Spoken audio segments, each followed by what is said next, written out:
Good morning from Manas National Park.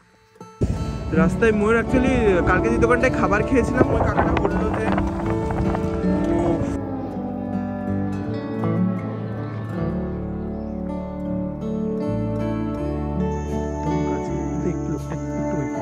একদম কাছে cycle হলো আজকে এটা।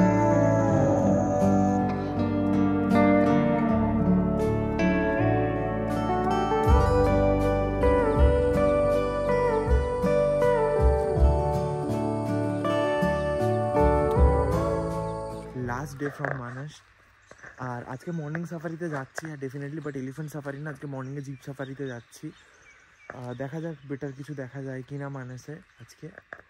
আর জিপ সাফারির টাইমিং আজকে চেষ্টা করছি 6টা থেকে 9টা অবধি রাখার, কারণ 9টার পর ব্যাক করে আসতে হবে। বারপেটা স্টেশন থেকে আমাদের নর্থ ইস্ট এক্সপ্রেস রয়েছে 1:40 তো টাইমিং ছিল, বাট রাতে মেসেজ দেখলাম যে 3 ঘন্টা 17 মিনিট ট্রেন ডিলে চলছে। যদি এতটাই ট্রেন ডিলে থাকে তাহলে রিস্ক নেওয়া যাবে না, তাহলে বাই গাড়ি বেরোতে হবে। দেখা যাক, আমি এখনও দেখছি, অবজার্ভ করছি, ব্যাক করে এসে একবার দেখবো, তারপর গাড়ি নিয়ে তো এমনিতেও বারপেটায় যাবো, নাহলে বা গাড়ি নিয়ে একদম ডাইরেক্ট গুয়াহাটি বেরিয়ে যাবো। তো চলুন, আর দেখুন মার্কেট পুরো ফাঁকা এখন, কোথাও কেউ নেই, রাস্তা পুরো শুনশান। আর এটা হচ্ছে রাইনো কটেজ। এই রাইনো কটেজে আমরা রয়েছি, আর একদম সুন্দর সাজানো গুছানো কটেজ কিন্তু রাইনো কটেজ। ওটা হচ্ছে রাইনো কটেজের রান্নাঘর। এদিকে 2টো রুম রয়েছে, এদিকে 2টো রুম রয়েছে, ওপরে একটা রুম রয়েছে। ও দেখুন ওদিকে সূর্য উঠছে। আমি আর ওখানে হাঁটতে হাঁটতে অনেকটা রাস্তা চলে এসেছি। এই রাস্তাটা দিয়ে সোজা গেলে একদম মানুষের গেট। দাদা বললে এখনো 2 মিনিট টাইম লাগবে আসছে। এখনো অবধি ময়ূরের ডাকার আওয়াজ পাওয়া যাচ্ছে। এলিফ্যান্ট ডাকারও আওয়াজ পেলাম একটা। অ্যাকচুয়ালি এই এলিফ্যান্টটা পাশেই রাখা রয়েছে ট্রিটমেন্টের জন্য, একটা এলিফ্যান্টের বাচ্চা নিয়ে এসছে। ওর নাকি মা নেই, তো ওই জন্য ওর বিশাল জোরে আওয়াজ করে মর্নিংয়ে। মোস্ট প্রবাবলি দাদা আসছে ওই দূরে, ওই যে হোয়াইট গাড়িটা দেখতে পাচ্ছে। চলো রেডি, মানুষের last safari, last day safari. Hello, ঝাঁটাই পড়ে গেল রাস্তায় ময়ূর। অ্যাকচুয়ালি কালকে যে দোকানটায় খাবার খেয়েছিলাম ওই কাকাটা বললো যে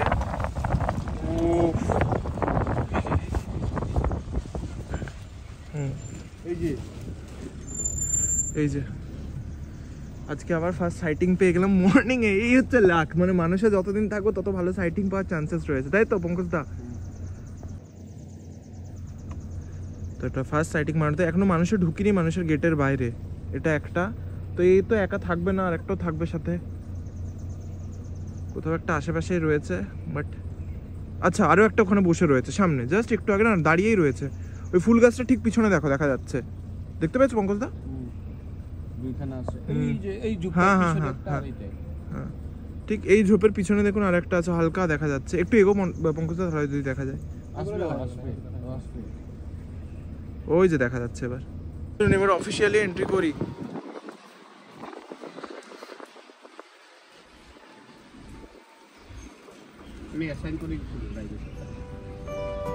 শেষ দিন বলেই বোধহয় মানস ন্যাশনাল পার্কে ঢুকেই দেখতে পেলাম অনেক কিছু। চলুন একটা একটা করে আপনাদেরকে দেখাই। অ্যাজ প্ল্যানিং আগে আমরা রিভারের দিকে যাচ্ছি।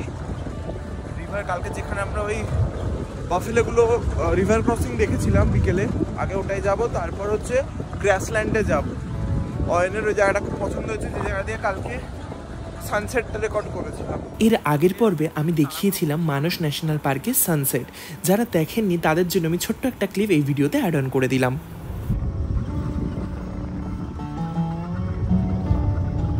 সূর্য ডুবছে এদিকে, আর গ্রাসল্যান্ডে এসে পড়েছি। ব্যাপক লাগছে। এই দেখুন, মানে যেতে যেতে না দেখতে পেয়েছি, বাদিক দেখছিলাম, ডান দিকে এলিফ্যান্ট দাঁড়িয়ে রয়েছে একটা।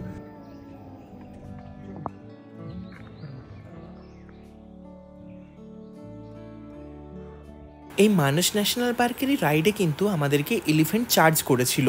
যদি সেই ভিডিওটা না দেখে থাকেন ডেফিনেটলি আমার চ্যানেলে গিয়ে দেখে নিতে পারেন। আজকে কিচ্ছু নেই এখানে।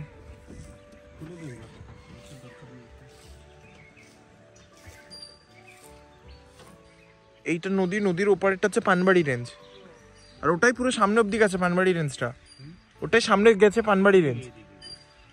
আচ্ছা এদিকে পানবাড়ি রেঞ্জে গেছে। ওকে, সো এখন এখান থেকে বেরোলাম, কারণ রিভার সাইডে আজকে কিছু পেলাম না। তো ঢোকার সময় দুটো রাইনো আর এদিকে আসার পথেই একটা এলিফ্যান্ট আপাতত পেয়েছি।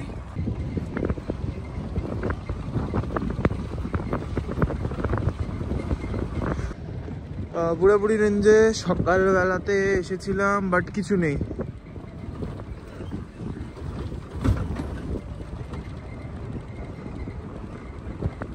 একটা ময়ূর আছে শুধু, আর কিছু নেই।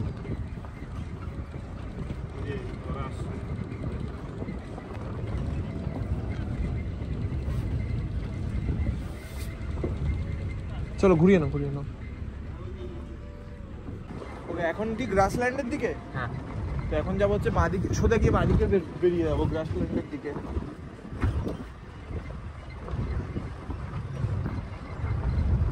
এখানে বেসিক্যালি দুপুরের পর থেকে সাইটিংটা হয় না?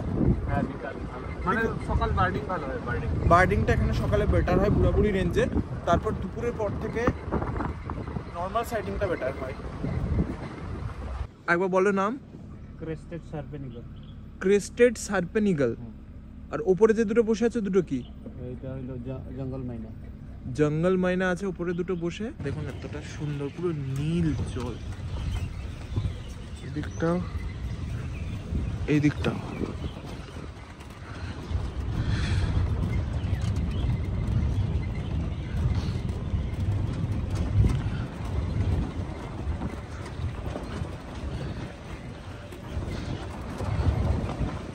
দেখুন, এখান থেকে স্টার্ট হচ্ছে, তো এখানেও সাইটিং হওয়ার চান্সেস অনেকটা হাই থাকে।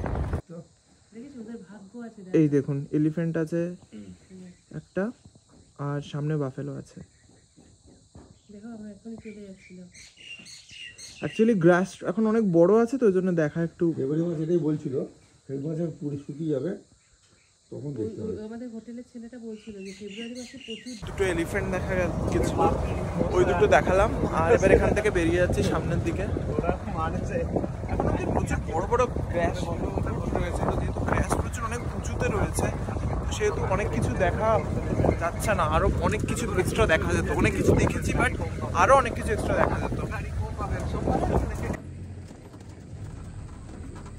দেখুন এখানে পুরো ময়ূরের ঝুড়ি চলছে।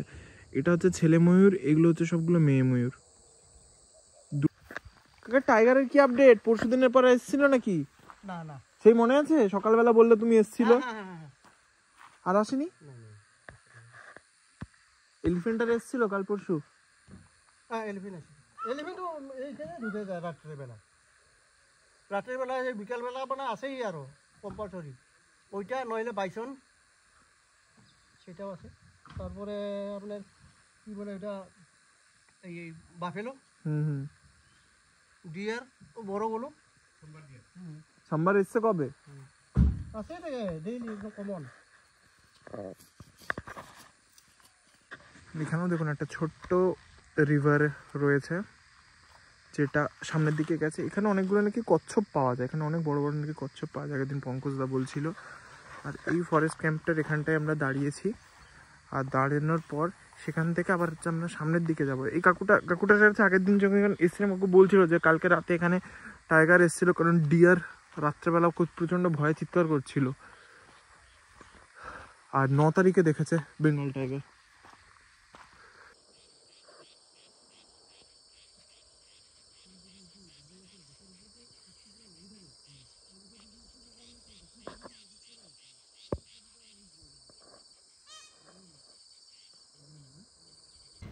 ওই দেখুন বার্কিং ডিয়ার একটা দাঁড়িয়ে রয়েছে। এই ডিয়ার আস্তে আস্তে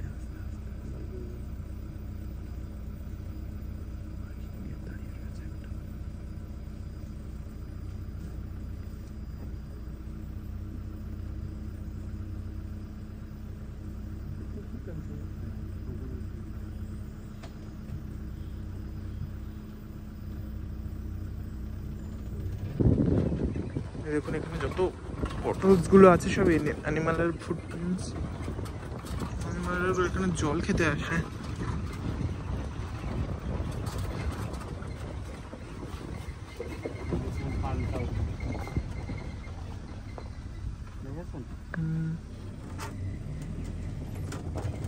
পানকৌড়ি।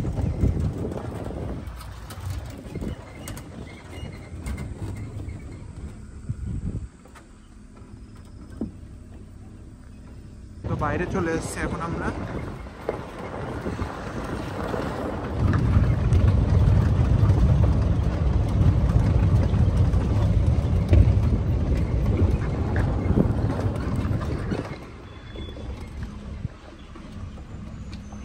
পঙ্কজ দা চলে যাচ্ছে, বেরিয়ে যাচ্ছে।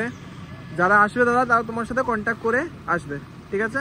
চলো টাটা দাদা, দেখা হবে নেক্সট টাইম। হ্যাঁ নেক্সট টাইম আসবে, এখন তোমার সাথে দেখা হবে, ঠিক।